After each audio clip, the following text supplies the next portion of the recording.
Hola, hermanitos de Semillas de Fe. Se le preguntó a la vidente Conchita de Garabandal si sería tan amable de ofrecer algunas palabras de consejo a todos nosotros en estos tiempos difíciles. Esta fue su respuesta. En estos momentos de pandemia, Dios nos está separando de los valores de este mundo.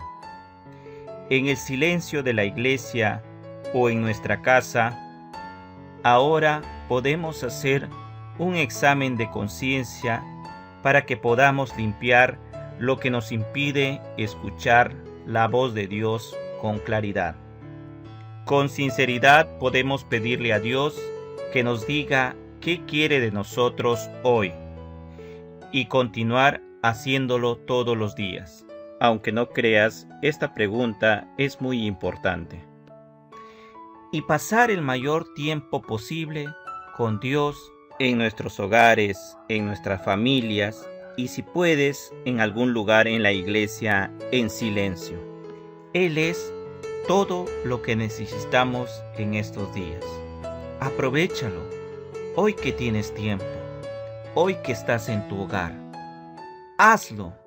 Yo te invito a que fijes tu mirada en Dios.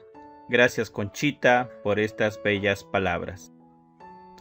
Las palabras de Conchita nos invita a poner nuestra mirada en Dios.